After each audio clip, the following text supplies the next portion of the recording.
ഓർക്കാപ്പുറത്തെത്തുന്ന മഹാവ്യാധികൾ എന്തെല്ലാം മാറ്റങ്ങളാണ് നമുക്കിടയിൽ സൃഷ്ടിക്കുന്നത്. നിമിഷ നേരം കൊണ്ട് കളിച്ചിരികളും വർണ്ണങ്ങളും മായ്ച്ചു കളയുന്നു. ഇങ്ങനെ ചിരി മറന്ന് വിറങ്ങലിച്ചു പോയ കോഴിക്കോട് നഗരത്തിലെ ചില കാഴ്ചകൾ കാണാം. ഇത് മറ്റെല്ലാ നഗരങ്ങളെയും പോലെ കളിച്ചിരി മറന്ന കോഴിക്കോട്. എങ്ങും വിജനത മാത്രം. തെരുവോരങ്ങളും നഗരവും ഉറങ്ങിക്കിടക്കുന്നു. കോഴിക്കോടിന്റെ സംഗീതത്തിനായി കാതോർക്കുമ്പോൾ കടിപിടികൂടുന്ന തെരുവു നായകളുടെയും ആകാശത്ത് വട്ടമിട്ടു പറക്കുന്ന പരുന്തിന്റെയും ആരുടെയൊക്കെ ജീവന്റെ മിടുക്കും പേറി ചീറിപ്പായുന്ന ആംബുലൻസുകളുടെയും പോലീസ് വാഹനങ്ങളുടെയും ശബ്ദങ്ങൾ മാത്രം. ഊർജ്ജസ്വലമായ ഈ നഗരത്തെയും ഇത്രത്തോളം മാറ്റിയത് ഒരു ഭീതിയാണ്. ആ ഭീതിയുടെ പേരാണ് COVID-19.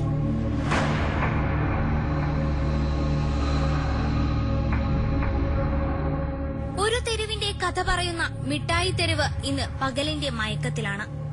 കച്ചവടക്കാരുടെ ശബ്ദങ്ങൾ ഉയർന്നു കേൾക്കുന്നില്ല. കോഴിക്കോടിന്റെ മധുരത്തിനും ഇന്ന് കൈപ്പേറുന്നു. ടൗൺഹാളും ശബ്ദം മറന്നു തുടങ്ങിയിരിക്കുന്നു. വർണ്ണങ്ങൾ നിറഞ്ഞിരുന്ന ആർട്ട് ഗാലറിയുടെ ചുവരുകളിൽ മാറാല മൂടിക്കിടക്കുന്നു. കോഴിക്കോടിന്റെ ദാഹമകറ്റുന്ന മാനാഞ്ചിറയിലെ തെളിനീരിനായി ഇന്നാരും എത്തുന്നില്ല, ഈ പറവകളൊഴികെ. അൻസാരി പാർക്കിലെ കഥാപാത്രങ്ങളും കുരുന്നുകളോട് പറയാനുള്ളതെല്ലാം മനസ്സിൽ ബാക്കി വെച്ച് തനിയെ നിൽപ്പാണ്, ദിവസങ്ങൾ പോകുന്നതറിയാതെ. കുശലം പറയാൻ ആരും എത്തുന്നില്ലെന്ന പരാതി പറയാതെ എസ്കേപ്പ് ഒറ്റക്കാടും. ആർക്കും മുഖം കൊടുക്കാതെ കച്ചവട സമയം തള്ളി നീക്കുന്ന പാളയം മാർക്കറ്റിലെ കച്ചവടക്കാർ. എന്തേ അരികിലാരും എത്താത്തതെന്ന് തിരകളോട് പരിഭവം പറയുന്ന തീരവും ആവേശം ചോർന്നുപോയ തിരയും.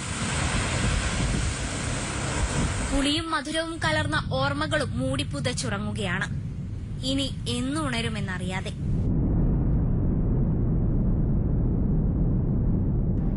കവാടം തുറന്നു ചെല്ലുമ്പോൾ കളിച്ചിരികളും ഒത്തുചേരലുകളും ഇല്ലാത്ത വിജനമായ മാനാഞ്ചിറ. ഇവിടുത്തെ പുൽനാമ്പുകളെല്ലാം പരസ്പരം എന്തോ പറയുന്നുണ്ട്. ഒരുപക്ഷെ ഈ ഭീതിയെക്കുറിച്ചാവാം. നഗരം ആ ശബ്ദം മറന്നിരിക്കുന്നു. ഇന്നെങ്ങും ചീവീടുകളുടെ ശബ്ദം മാത്രമാണ്. ഈ ഭീതി എന്നൊഴിയുമെന്ന് നമുക്കറിയില്ല. എങ്കിലും നല്ലൊരു പുലരിക്കായി നാം കാത്തിരിക്കണം. ക്യാമറാമാൻ അമർജിത്തിനോടൊപ്പം ഹർഷ കൃഷ്ണൻ, അമൃത ന്യൂസ്, കോഴിക്കോട്.